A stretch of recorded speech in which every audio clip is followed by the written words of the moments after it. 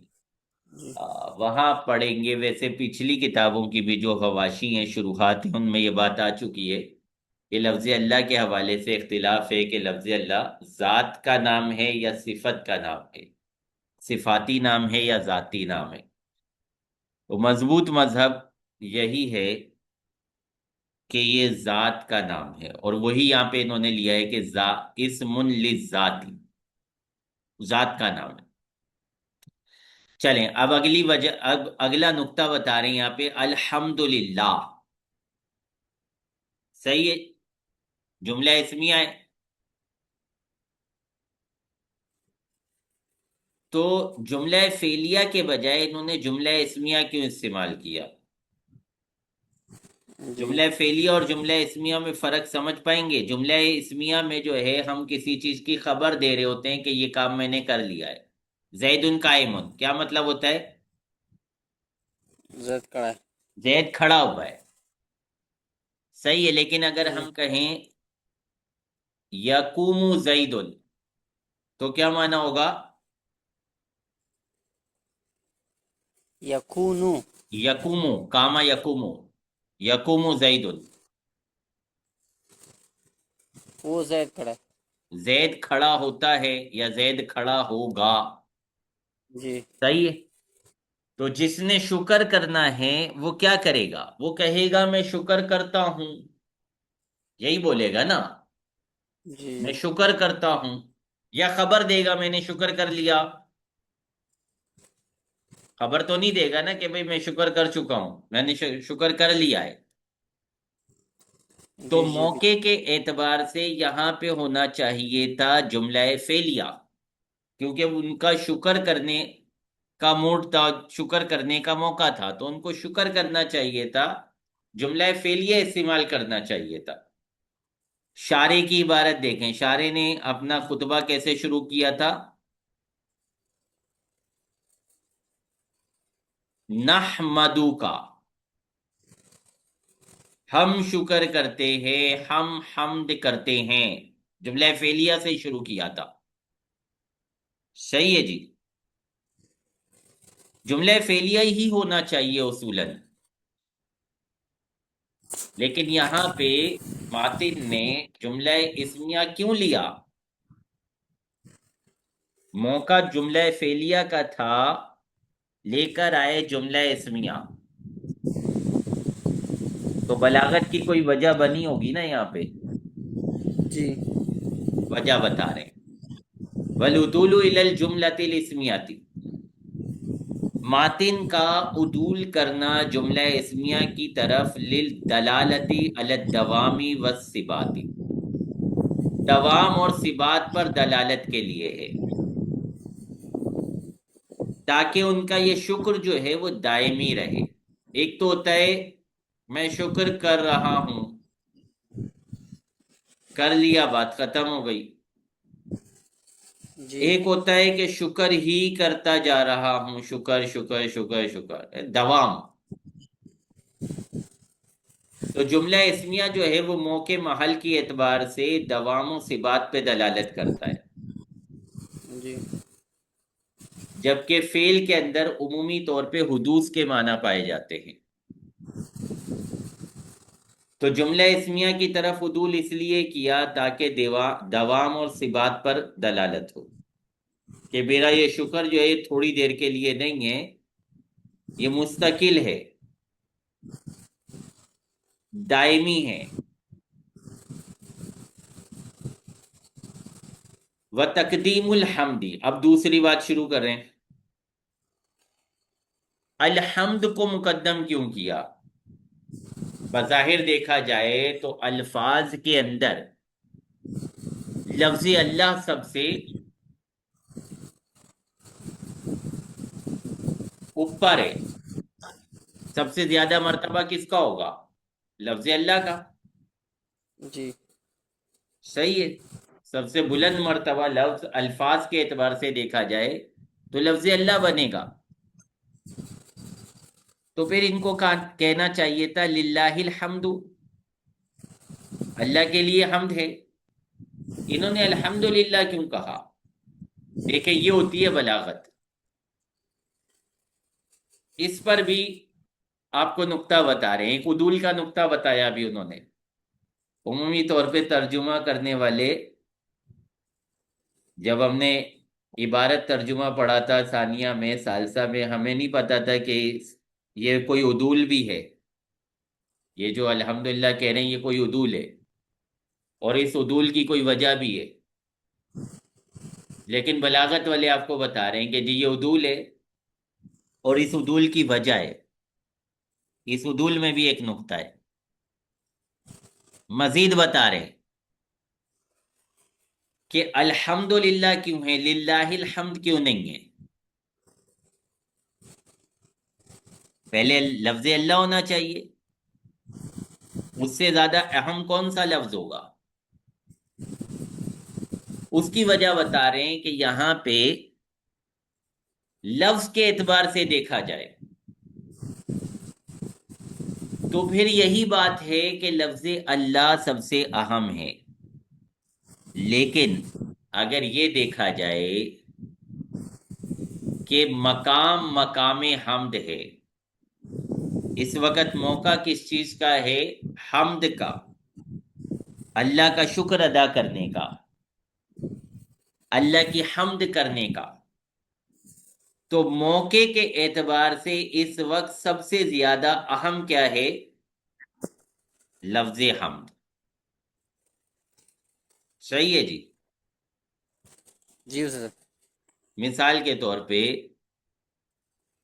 ایک کلاس ہے، سادسہ کلاس ہے. صحیح ہے، سادسہ کلاس ہے. یہاں پہ استاد بھی موجود ہے اور طلبہ بھی موجود ہیں. جو اساتذہ پڑھاتے ہیں وہ بھی موجود ہیں، طلبہ بھی موجود ہیں. اہم کون ہوگا؟ استاد اہم ہوگا یا طلبہ؟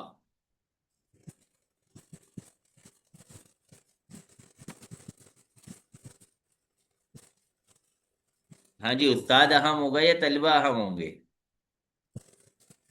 عام تو استاد صاحب ہوتا ہے. استاد ہوگا اہم.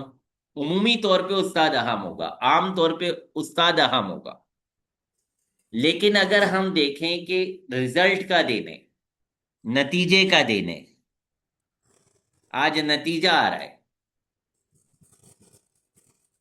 تو اس وقت چونکہ موقع نتیجے کا ہے، سب سے زیادہ اہم وہ طالب علم ہو جائے گا جس نے فرسٹ پوزیشن لی ہے. اس وقت سب کی نگاہیں اسے ڈھونڈ رہی ہوں گی، سب کی توجہ اس کی طرف ہوگی.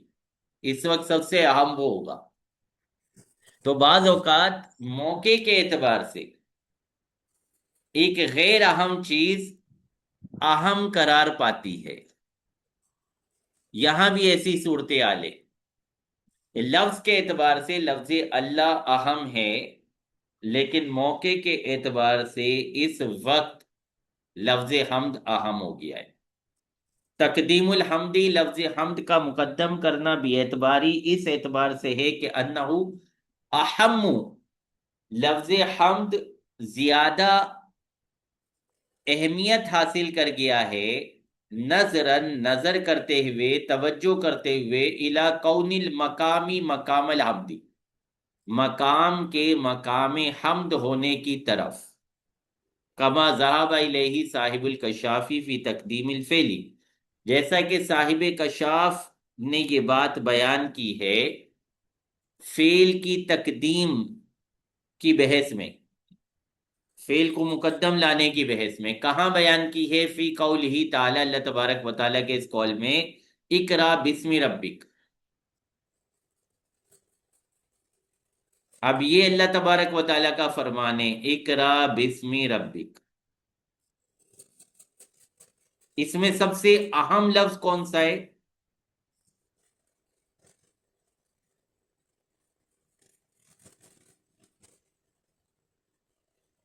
ہاں جی، سب سے اہم لفظ کون سا ہے؟ کس میں اسے جب اقرا بسم ربک.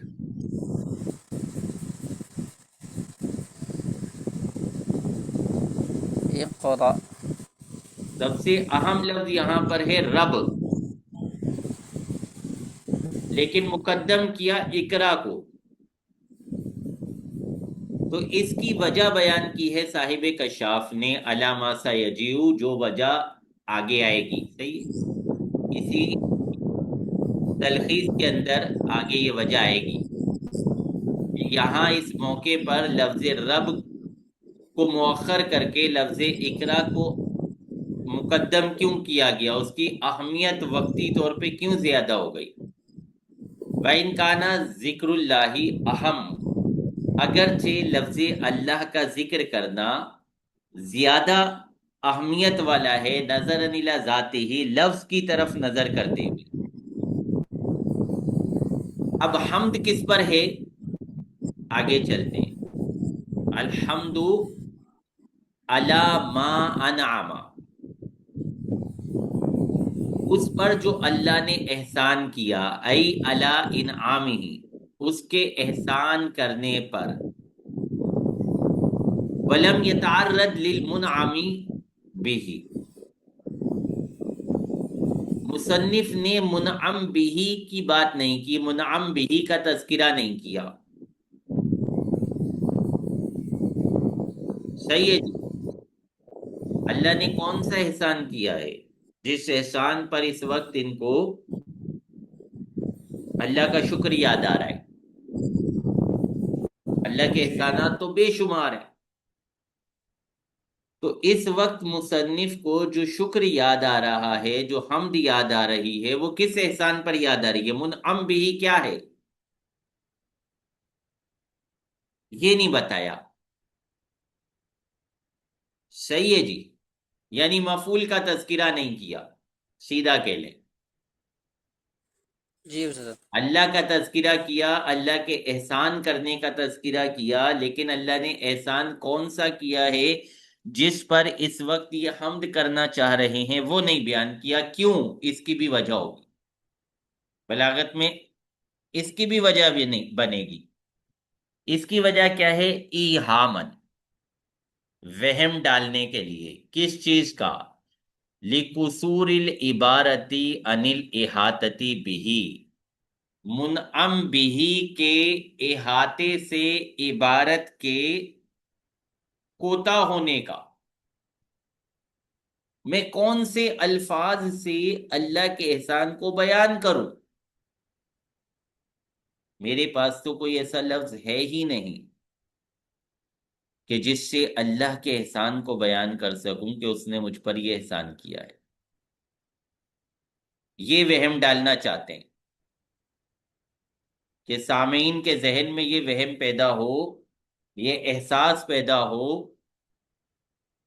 کہ ماتن مصنف اپنے آپ کو اللہ کی بارگاہ میں اس قدر عاجز سمجھتے ہیں کہ میں کون سے الفاظ سے اللہ کے احسان کو بیان کروں. میرے پاس کوئی ایسا لفظ نہیں ہے کہ جس سے اللہ کے احسان کو بیان کر سکوں. صحیح ہے جی. جی استاد. مفعول بھی ذکر نہ ہو، اس کی بھی وجہ ہوتی ہے، اس کے اندر بھی نقطہ ہوتا ہے. یہ بتا رہے بلاغت والے. اور کیا وجہ ہے؟ ایک تو وجہ یہ ہو گئی کہ مفعول بھی اس لیے ذکر نہیں کیا کہ یہ احساس پیدا ہو سننے والے کے ذہن میں کہ میرے پاس ایسے الفاظ نہیں ہیں.